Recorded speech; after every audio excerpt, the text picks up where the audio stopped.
this next poet coming up to the stage. See? See what I did there? Here we go.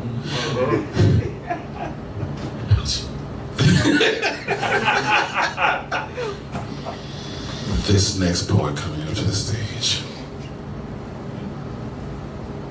Let's just say vanguard. It's one of the words that's been used. She's been the mind behind many of the great artists of our time. Some would say that she's the reason that LL Cool J only needs an hour plus a pen and a pad to give you a hit. Some would say that. Some would say that. Some would say that. When, I'm not good at the late. Ladies and gentlemen, do me a favor. Put your hands together for the myth, the legend, the pure velvet badassery that is Janet Kuypers.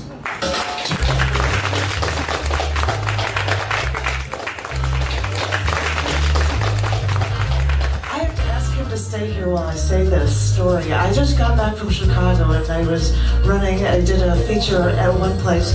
They didn't really know me there, but somebody went up there and they said, well, this poem is new shit. And I go, new shit? I yelled it out like I'm here, right? And so then she comes around and like, this is another one that's new shit. And she's like, I like how she did that. And then she did that again. I got the whole audience to go, new shit, like I was here. And they have no idea why I was doing it. We're like a virus. But there was like, this was the funniest thing. So I just wanted to be able to share that with you. And you even went to it on the microphone. Thank you, darling. Janet, you gotta tell them it's trademark though. Copyright kick butt. Copyright kick butt. I didn't get a chance to tell them that, but I didn't have it recorded or anything. But they just thought that was the coolest thing to do. Don't tell them that. We can't afford the copyright. Well, thank you very much. I just want to get that out of the way before I share poetry with you. I have not been here since we went on a trip to Chicago for the week in August, where we actually drove to Southern Illinois so that I could photograph the total eclipse. Yeah. We made t-shirts for it, which is why I had to wear that for you right now. And 12 hours after I got back from photographing it, over 700 photos. By like 1 or 2 in the morning, I wrote this poem. So I thought I would share that one with you. This one is called Knew I Had to Be Ready. Got a pair of those solar sunglasses the other day. Challenged myself to stare at the sun, and really, that's such a ridiculous concept to begin with. But wearing these glasses, they made me blind as a bat till I walked outside and guessed where to look. And then I found it. And I was awestruck. And even though I didn't create these glasses, even though I didn't create this scientific tool, I suddenly felt like I could challenge the science gods. Yeah, try to stun me again. I dare you. For the past 18 hours, we drove 6+ hours each way to get to the focal point for the longest duration of the total eclipse of the sun. I had a filter for my camera. I even had my solar sunglasses so that I'd be ready for what I guess would be a half-hour show.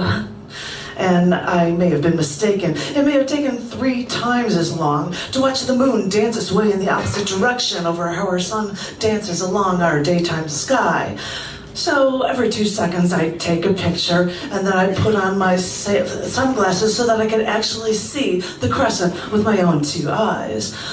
Clouds moved in for a bit. I was in a panic. Wait, those evil weather gods can't make me miss my chance.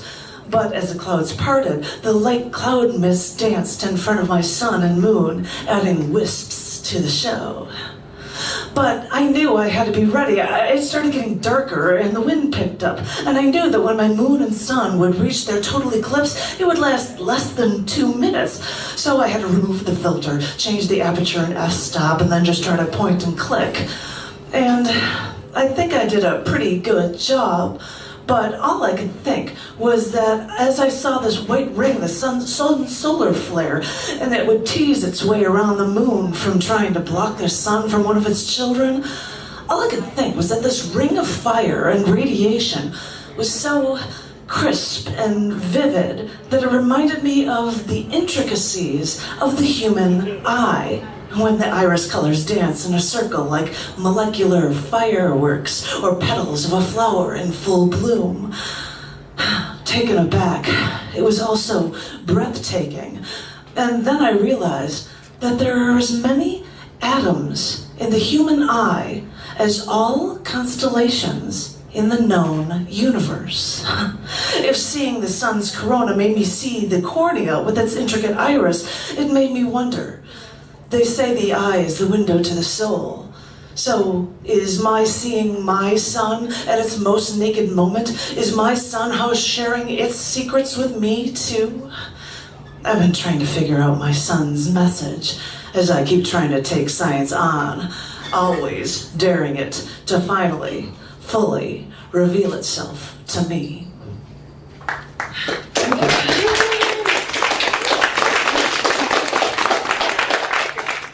Silly holding all that, but I also wanted to share with you, I happened because I was going to Chicago to release books of poetry that I have written in Austin, Texas for the past few weeks, so I wanted to share with you a poem from each.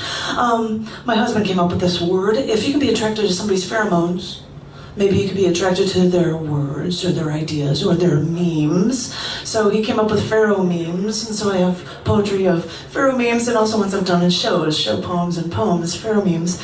But I'd like to share with you one short one from each. This is from show poems, pheromemes, and this is called Questions and Tension. My stomach's sort of in knots. I feel this tension. I know most people lose theirs in their teens, but I always kept my wisdom teeth. Apparently my mouth was big enough.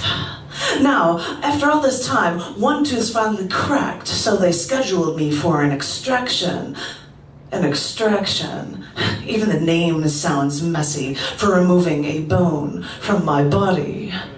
So yeah, I'm feeling a bit nervous, asking questions like mad to the staff, looking at x-rays, roots, nerves, everything looks all straight, so they say, don't even worry. And then they bring out a big needle and tell me to open wide. And after they inject me over and over, I wait twice as long as they say. The doctor comes in close, tells me not to move, and I don't know if it's the drugs they shot me with, or if it's that medic inches from my face, breathing my air, exhaling into me. Is that what's making me feel so even more and more dizzy? So he says, don't move. And then he starts to tug, pull, even twist. But not 30 seconds pass, and they say it's over, and they give me some gauze to stop the bleeding. It was over so quickly that they didn't even give me any pain medication. And all I could think was that taking a bone from my body was far too easy. If you drugged someone enough, you could remove all of their teeth like that. 32 bones, just a little tugging and stop the bleeding with extra gauze. While you recover, you have to use straws. You can't actually use straws because the sucking would actually split at your sores. I don't know. Maybe it's just these drugs that are making me feel this way. Maybe it's that dentist sharing my air and exhaling their waste down my throat that made me think and made me wonder, if it's that easy, why can't you pull out so many little bones all at once? Thank you.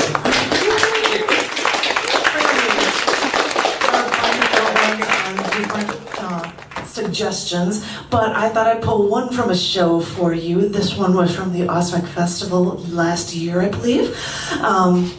This is from Show Poems, Pheromemes, and this poem is called Ultimate Connectivity, Getting Naked with Nature.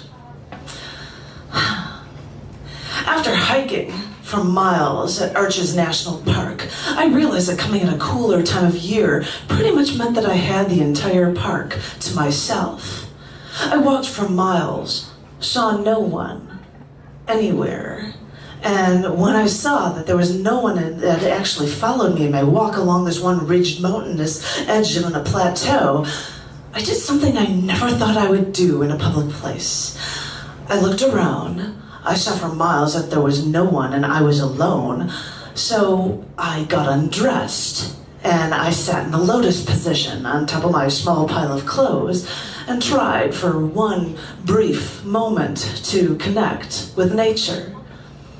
I'd close my eyes, maybe open them again, find that no one was still there, then look around, close my eyes again. The only thing that stopped me was the breeze at this mountainous ridge, till I decided that maybe I'd have enough nature for one day before I put my clothes on and continue my walk, watching the red rocks and truly feeling like I was finally a part of the world. Thank you very much. Thank you, thank you, thank you.